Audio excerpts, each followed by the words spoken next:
ಎಲ್ರಿಗೂ ನಮಸ್ಕಾರ friends, welcome back to coffee Nadu Aduge. ಇವತ್ತಿನ ರೆಸಿಪಿಯಲ್ಲಿ ಬಾಯಲ್ಲಿ ನೀರೂರಿಸುವಂತಹ ರಸಮಲೈ ಮಾಡ್ತಾ ಇದ್ದೀನಿ.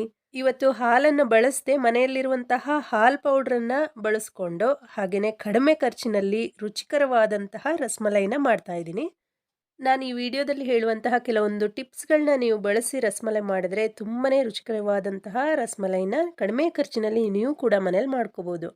ಅಂಗನವಾಡಿಯಲ್ಲಿ ಸಿಗುವಂತಹ ಹಾಲ್ ಪೌಡ್ರಿಂದ ನಾನಿವತ್ತು ರಸಮಲೈ ಮಾಡ್ತಾ ಇದ್ದೀನಿ. ನೋಡಿ ನೋಡಿ ಈ ಬೌಲ್ನಲ್ಲಿ ಭರ್ತಿಯಾಗಿ 1 ಬೌಲ್ನಷ್ಟು ಹಾಲ್ ಪೌಡ್ರನ್ನ ತೊಗೊಂಡಿದ್ದೀನಿ. ಇದನ್ನು ಒಂದು ಬೇರೆ ಪಾತ್ರೆಗೆ ಹಾಕಿ ಎತ್ತಿಟ್ಕೊಳ್ಳೋಣ.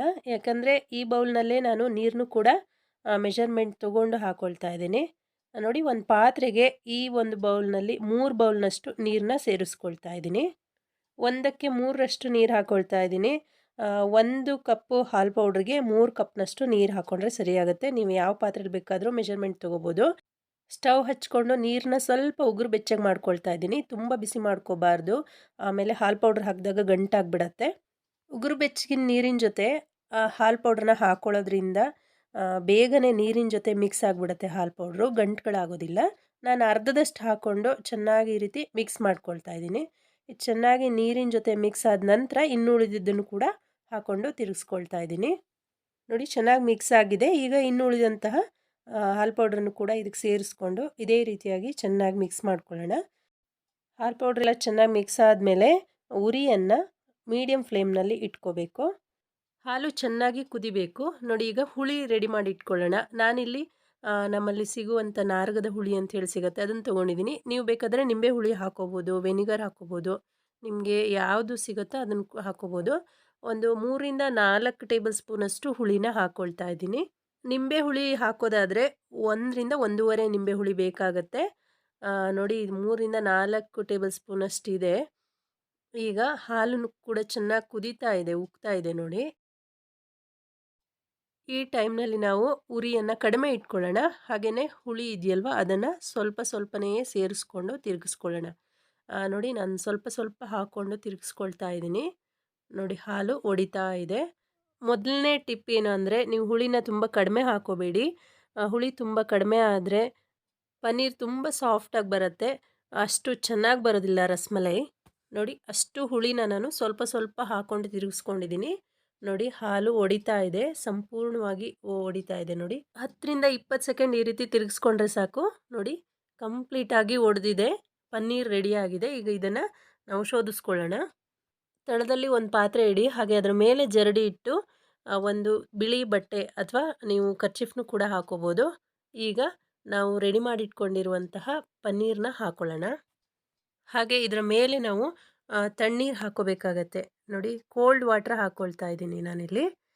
ಒಂದು 2-3 ಸರಿ ಹಾಕ್ಕೊಂಡು ಕೈನಲ್ಲಿ ಅಥವಾ ಸ್ಪೂನ್ನಲ್ಲಿ ಈ ರೀತಿ ಸ್ವಲ್ಪ ಚೆನ್ನಾಗಿ ಮಿಕ್ಸ್ ಮಾಡ್ಕೋಬೇಕು.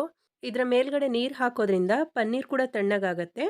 ಹಾಗೆಯೇ ಅದಕ್ಕೆ ಹಾಕಿರುವಂಥ ಹುಳಿ ಮತ್ತು ಅದರಲ್ಲಿರುವಂತಹ ಹಾಲಿನ ಅಂಶ ಎಲ್ಲ ಕ್ಲೀನ್ ಆಗುತ್ತೆ. ಈಗ ಇದರಲ್ಲಿ ಇರುವ ನೀರನ್ನೆಲ್ಲ ನಾವು ಚೆನ್ನಾಗಿ ಹಿಂಡ್ಕೋಬೇಕಾಗತ್ತೆ. ನೋಡಿ, ಈ ರೀತಿ ಒಂದು ಗಂಟು ಕಟ್ತಾ ಇದ್ದೀನಿ. ಗಂಟು ಕಟ್ಟಿ ಈ ರೀತಿ ಪ್ರೆಸ್ ಮಾಡಬೇಕು ಚೆನ್ನಾಗಿ. ಅದರಲ್ಲಿರುವಂತಹ ನೀರೆಲ್ಲ ಹೋಗಬೇಕು. ನೀರನ್ನೆಲ್ಲ ಹಿಂಡಿ ನಾವು ಒಂದು ಅರ್ಧ ಗಂಟೆ ಹಾಗೆ ಇಡೋಣ. ನೋಡಿ, ಅರ್ಧ ಗಂಟೆ ಆಗಿದೆ. ಇದರಲ್ಲಿರುವಂತಹ ನೀರಿನಂಶ ಎಲ್ಲ ಹೋಗಿದೆ. ನೋಡಿ, ಪರ್ಫೆಕ್ಟಾದ ಪನ್ನೀರ್ ನಮಗೆ ಸಿಕ್ಕಿದೆ. ಎಷ್ಟು ಈಸಿಯಾಗಿ ಮಾಡ್ಕೋಬೋದಲ್ವಾ ಪನ್ನೀರ್ನ. ಈಗ ಇದನ್ನೊಂದು ಸೈಡ್ನಲ್ಲಿ ಎತ್ತಿಟ್ಕೊಳ್ಳೋಣ. ಒಂದು ಅಗಲವಾದಂತಹ ಪಾತ್ರೆ ತೊಗೋಬೇಕು. ಅದಕ್ಕೆ ಈ ಕಪ್ನಲ್ಲಿ 3/4 ಕಪ್ನಷ್ಟು ನೀರು 2 ಸಾರಿ ಹಾಕ್ಕೊಳ್ತಾ ಇದ್ದೀನಿ. ಹಾಗೆ 1/4 ಕಪ್ಪಷ್ಟು ಸಕ್ಕರೆನೂ ಕೂಡ ಸೇರಿಸ್ಕೊಳ್ತಾ ಇದ್ದೀನಿ. ಇದು ಚೆನ್ನಾಗಿ ಕುದಿಬೇಕು, ಪಾಕ ಬರೋದು ಬೇಡ, ಆದರೆ ಚೆನ್ನಾಗಿ ಕುದಿಸ್ಕೋಬೇಕು. ಅಷ್ಟರಲ್ಲಿ ನಾವು ಪನ್ನೀರನ್ನ ಚೆನ್ನಾಗಿ ನಾದ್ಕೊಳ್ಳೋಣ. ನೋಡಿ, ಕೌಂಟರ್ ಟಾಪ್ನ ಕ್ಲೀನ್ ಮಾಡಿಕೊಂಡು ನಾನು ಇದ್ರ ಮೇಲೇ ನೀಟಾಗಿ ನಾದ್ಕೊಳ್ತಾ ಇದ್ದೀನಿ. ಯಾಕೆಂದರೆ ತುಂಬ ಸುಲಭ ಆಗುತ್ತೆ ಇದರ ಮೇಲ್ಗಡೆ. ನೋಡಿ, ಎಲ್ಲ ಪುಡಿ ಮಾಡ್ತಾ ಇದ್ದೀನಿ. ಒಂದು ಸಾರಿ ಈ ರೀತಿ ಪುಡಿ ಮಾಡಿಕೊಂಡು ಇದನ್ನು ನಾದ್ಕೋಬೇಕು. 2ನೇ ಟಿಪ್ ಏನು ಅಂದರೆ, ರಸಮಲೈ ಮಾಡುವಾಗ ನಾವು ಪನ್ನೀರನ್ನ ಚೆನ್ನಾಗಿ ನಾದ್ಕೋಬೇಕು.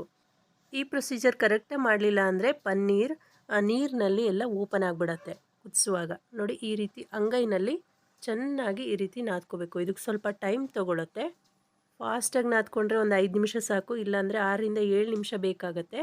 ಎಷ್ಟು ನಾದ್ಕೋಬೇಕು ಅಂಥೇಳಿ ನಿಮಗೆ ಗೊತ್ತಾಗಲಿಲ್ಲ ಅಂದರೆ ಸ್ವಲ್ಪ ನಾದಿದ ನಂತರ ನೀವು ಒಂದು ಪಾತ್ರೆಯಲ್ಲಿ ಸ್ವಲ್ಪ ಬಿಸಿನೀರನ್ನ ಕುದಿಸ್ಕೊಂಡು ಅದಕ್ಕೆ ಒಂದು ಉಂಡೆ ಮಾಡಿ, ಸಣ್ಣ ಉಂಡೆನ ಮಾಡಿ ಹಾಕ್ಕೊಂಡ್ರೆ ಗೊತ್ತಾಗತ್ತೆ ಅದರಲ್ಲಿ ನಾವು ಮಾಡಿಟ್ಕೊಂಡಿರುವಂತಹ ಪನ್ನೀರ್ ಉಂಡೆ ಆ ಕಡೆ ಈ ಕಡೆ ಸ್ಪ್ರೆಡ್ ಆಗಲ್ಲ, ನೀಟಾಗಿ ಬೇಯುತ್ತೆ. 5ರಿಂದ 6 ನಿಮಿಷ ನಾದ್ಕೊಂಡಿದ್ದೀನಿ ನೋಡಿ. ತುಂಬ ಮೃದುವಾಗಿ ಬೆಣ್ಣೆ ಥರ ಆಗಿದೆ.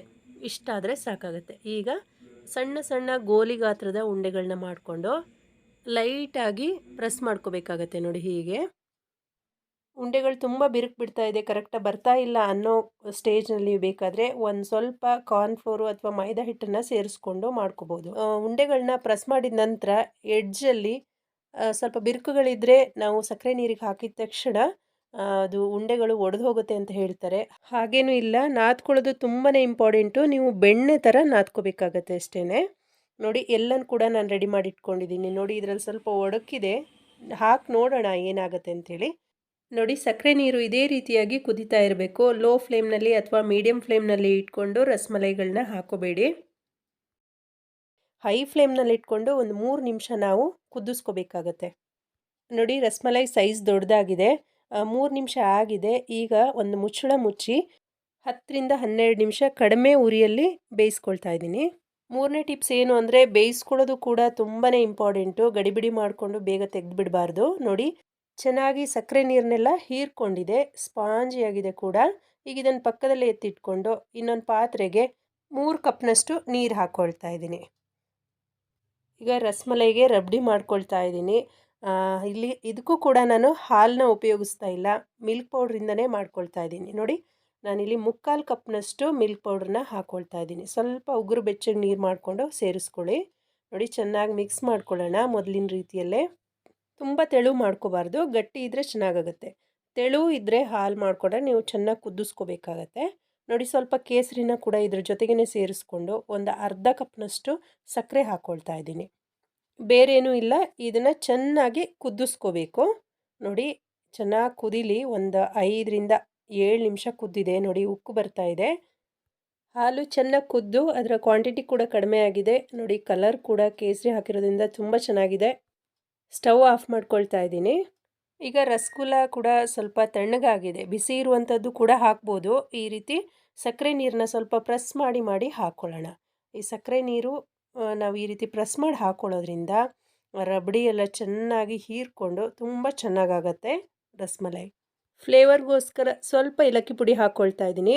ಬೇಕು ಅಂದರೆ ಹಾಕ್ಕೊಳ್ಳಿ, ಇಲ್ಲಾಂದರೆ ಸ್ಕಿಪ್ ಮಾಡ್ಕೊಳ್ಳಿ. 1 ಗಂಟೆ ನಾನು ಹಾಗೇ ನಾರ್ಮಲ್ ಟೆಂಪ್ರೇಚರಲ್ಲಿಟ್ಟು ಆನಂತರ 1 ಗಂಟೆ ನಾನು ಫ್ರಿಜ್ನಲ್ಲಿಟ್ಟು ಇದನ್ನು ಸರ್ವ್ ಮಾಡ್ತಾ ಇದ್ದೀನಿ.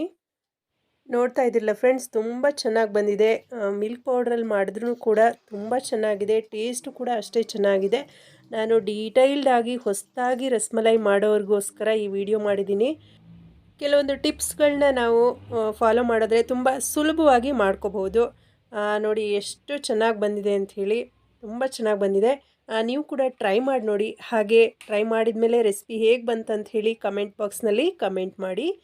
ಫ್ರೆಂಡ್ಸ್, ಚಾನಲ್ನ ಸಬ್ಸ್ಕ್ರೈಬ್ ಮಾಡದೆ ನೋಡ್ತಾ ಇದ್ದರೆ ರೆಡ್ ಕಲರ್ ಸಬ್ಸ್ಕ್ರೈಬ್ ಬಟನ್ನ ಪ್ರೆಸ್ ಮಾಡಿಕೊಂಡು ಚಾನಲ್ನ ಸಬ್ಸ್ಕ್ರೈಬ್ ಮಾಡ್ಕೊಳ್ಳಿ. ವಿಡಿಯೋ ನೋಡಿದ್ದಕ್ಕಾಗಿ ಧನ್ಯವಾದಗಳು.